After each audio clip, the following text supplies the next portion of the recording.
News first channel ಹಾಗೂ ಡಿಜಿಟಲ್ನಲ್ಲಿ ಜಾಹೀರಾತು ನೀಡಲು ಈ ನಂಬರ್ಗೆ ಸಂಪರ್ಕಿಸಿ.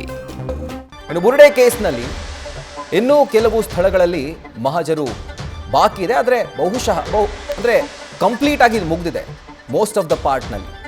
ಚಿನ್ನಯ್ಯನ ಕಸ್ಟಡಿ ಇವತ್ತು ಅಂತ್ಯವಾಗ್ತಾ ಇರುವಂಥ ಹಿನ್ನೆಲೆಯಲ್ಲಿ ಆತನನ್ನು ಕೋರ್ಟ್ಗೆ ಹಾಜರುಪಡಿಸಲಾಗುತ್ತೆ. ಕೆಲವೇ ಕ್ಷಣಗಳಲ್ಲಿ SIT ಅಧಿಕಾರಿಗಳು ಆತನನ್ನು ಕೋರ್ಟ್ಗೆ ಹಾಜರುಪಡಿಸೋಕೆ ಸಿದ್ಧತೆಯನ್ನು ಮಾಡಿಕೊಂಡಿದ್ದಾರೆ. ಈಗಾಗಲೇ 12 ದಿನಗಳ ಕಸ್ಟಡಿ ಇವತ್ತು ಅಂತ್ಯವಾಗ್ತಾ ಇದೆ. ಹೀಗಾಗಿ ಮತ್ತೊಮ್ಮೆ ಕೋರ್ಟ್ ಮುಂದೆ ಹಾಜರುಪಡಿಸಿ ಇನ್ನೂ 3 ದಿನಗಳ ಕಾಲ ಕಸ್ಟಡಿಗೆ ಪಡೆಯುವಂಥ ಚಿಂತನೆಯನ್ನು SIT ಅಧಿಕಾರಿಗಳು ನಡೆಸಿದ್ದಾರೆ. ಸೊ ಈಗಾಗಲೇ ಮೆಡಿಕಲ್ ಟೆಸ್ಟ್ ಕೂಡ ಆಗಿದೆ ಆತನಿಗೆ ಅನ್ನುವಂಥ ಮಾಹಿತಿ ಲಭ್ಯವಾಗ್ತಾ ಇರೋದು. ಸೊ ಮೆಡಿಕಲ್ ಟೆಸ್ಟ್ ಆದ ನಂತರ ಆತನನ್ನು ನ್ಯಾಯಾಲಯದ ಮುಂದೆ ಹಾಜರುಪಡಿಸ್ತಾರೆ.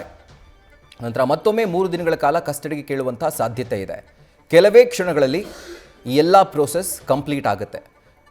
ಆಲ್ಮೋಸ್ಟ್ ಎಲ್ಲ ಪಾಯಿಂಟ್ಗಳನ್ನ ಯಾವೆಲ್ಲ ಒಂದು ಸ್ಥಳಗಳಿದ್ದಾವೋ ಆ ಎಲ್ಲ ಸ್ಥಳಗಳಲ್ಲೂ SIT ಅಧಿಕಾರಿಗಳು ತಲಾಶ್ ನಡೆಸಿದ್ದಾರೆ. ಈತನನ್ನು ಕರ್ಕೊಂಡು ಹೋಗಿ ಮಹಜರು ಪ್ರಕ್ರಿಯೆಯನ್ನು ಕೂಡ ಕಂಪ್ಲೀಟ್ ಮಾಡಿದ್ದಾರೆ.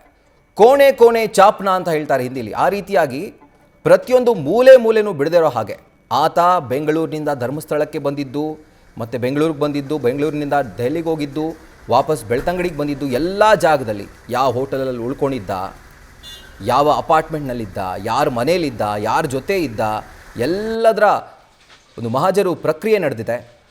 ಕೂಲಂಕುಷವಾಗಿ ಪ್ರತಿಯೊಂದನ್ನು ಕೂಡ ಅಧಿಕಾರಿಗಳು ತನಿಖೆಯನ್ನು ಮಾಡಿದ್ದಾರೆ ಹಾಗೂ ಅನೇಕ ಸಾಕ್ಷಿಗಳನ್ನು ಕೂಡ ವಶಪಡಿಸಿಕೊಂಡಿದ್ದಾರೆ. ಇವತ್ತು ಕಸ್ಟಡಿ ಅಂತ್ಯವಾಗ್ತಾ ಇರುವಂಥ ಹಿನ್ನೆಲೆಯಲ್ಲಿ ಮತ್ತೊಮ್ಮೆ ಕೋರ್ಟ್ ಮುಂದೆ ಹಾಜರುಪಡಿಸ್ತಾರೆ. ಹಾಜರುಪಡಿಸಿದ ನಂತರ ಆತನನ್ನು ಮತ್ತೆ ಕಸ್ಟಡಿಗೆ ಪಡ್ಕೊಳ್ಳುವಂಥ ಸಾಧ್ಯತೆ ಇದೆ. ನ್ಯೂಸ್ ಫಸ್ಟ್ ನಿರ್ಭೀತಿಯಿಂದ ನಿಮ್ಮ ಪರವಾಗಿ.